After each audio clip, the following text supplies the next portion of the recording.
Class 7th में Sanskrit grammar में आज हम 6 चैप्टर का अध्ययन करेंगे।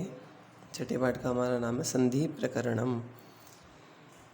सबसे पहले हम परिभाषा देखते हैं। संधि का अर्थ होता है मेल। संधि किसे कहते हैं? मेल को।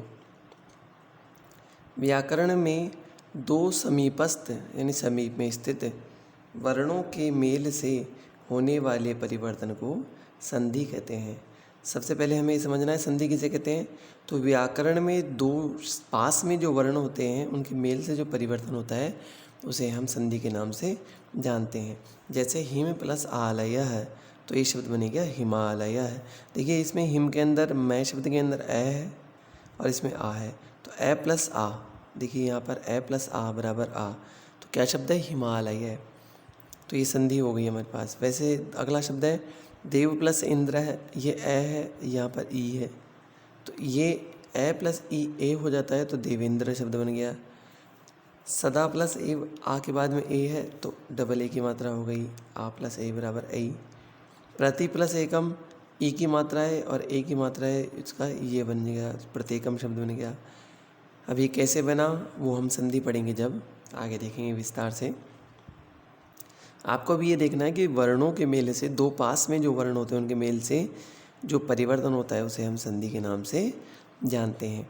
संधि के 3 भेद होते हैं, स्वर संधि, व्यंजन संधि और विसर्ग संधि। सबसे पहले हम स्वर संधि के बारे में पढ़ते हैं।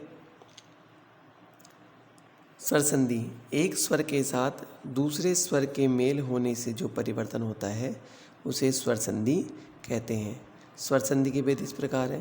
तो सबसे पहले हम परिभाषा को एक बार दोबारा देखें कि स्वर संधि किसे कहते हैं। एक स्वर के साथ दूसरे स्वर के साथ स्वर का मेल होगा, ठीक है। एक स्वर के साथ दूसरे स्वर का मेल होने से जो परिवर्तन या विकार उत्पन्न होता है उसे स्वर संधि कहते हैं। स्वर संधि किस में होगी? जहाँ दो स्वरों का आपस में मेल होगा वह स्वर संधि कहलाएगी। सबसे पहले आज हम दीर्घ संधि का अध्ययन करते हैं। जब ऋस्व या दीर्घ स्वर के बाद वही ऋस्व या दीर्घ स्वर आए तब दोनों के स्थान पर दीर्घ स्वर हो जाता है। यानी जब हमारे पास में वर्ण होगा ऋस्व या दीर्घ होगा और प्लस के बाद में वैसा ही अगर ऋस्व या दीर्घ होगा तो उससे विकार जो उत्पन्न होगा दीर्घ स्वर संधि कहलाएगी। जैसे ए या आ के बाद में ए या आ आएगा तो आ हो जाएगा। ई ऋस्व ई और दीर्घ ई के बाद में ऋस्व ई या दीर्घ ई आएगी तो दीर्घ ई हो जाएगी, दीर्घ हो जाएगा। फिर है ऋस्व ऊ और दीर्घ ऊ के बाद में ऋस्व ऊ या दीर्घ ऊ आएगा तो ऊ हो जाएगा। और ऋस्व री या दीर्घ री के बाद में ऋस्व री या दीर्घ री आएगा तो दीर्घ री हो जाएगा। अब हमारे पास में कुछ उदाहरण है, उनको समझते हैं। उदाहरण के आधार पर हमें संधि समझ में आएगी। मुर प्लस अरी, देखिए रे मुर, रे के अंदर ए शब्द है और इधर भी ए है, तो ए प्लस ए बराबर क्या हो जाएगा? आ, तो शब्द है मुरारी।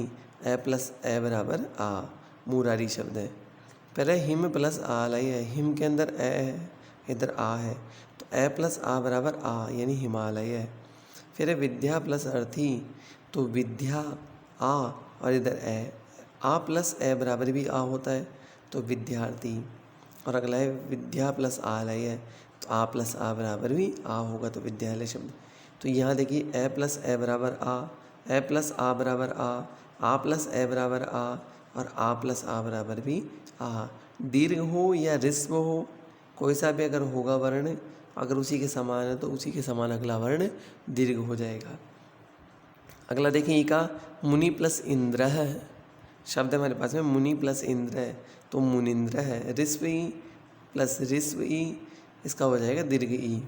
फिर है कपि प्लस ईश है, शब्द बनेगा कपीश है, क्योंकि ऋस्व ई और दीर्घ ई मिलाकर दीर्घ ई होती है, तो छोटी ई बड़ी ई मिलाकर बड़ी ई हो गई तो कपीश है शब्द बन गया।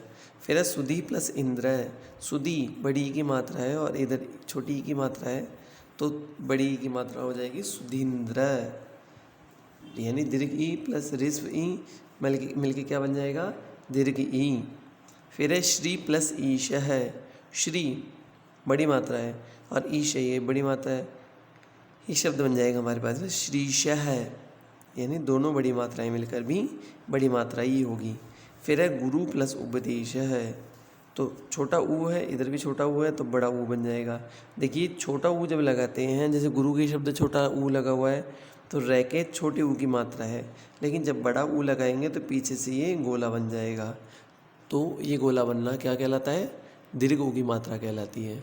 आगे देखें लघु प्लस ऊर्मी ही, तो यहाँ पर छोटी मात्रा है, इधर भी छोटी मात्रा है, तो दोनों छोटी मात्रा मिलके बड़ी मात्रा हो जाएगा, लघुर्मी शब्द बन जाएगा।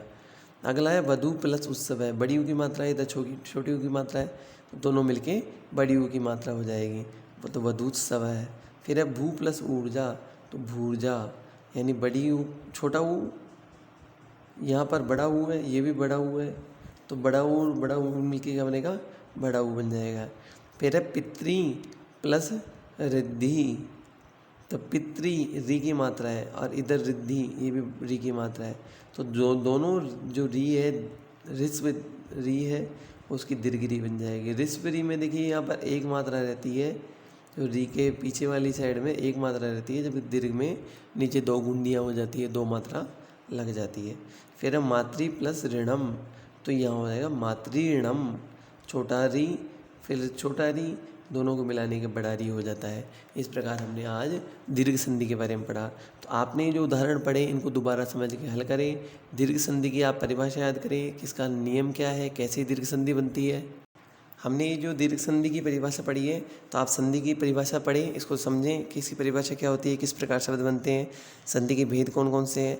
तो आज का गृह कार्य जो आपका रहेगा, उसमें आपको गृह कार्य में संधि की परिभाषा लिखनी है, संधि के भेद लिखने हैं, स्वर संधि की परिभाषा लिखनी है, और दीर्घ संधि की परिभाषा लिखने के बाद में जो उदाहरण दे रखे हैं, इन उदाहरण जो हमने सारे पढ़े हैं उनको आपको हल करना है।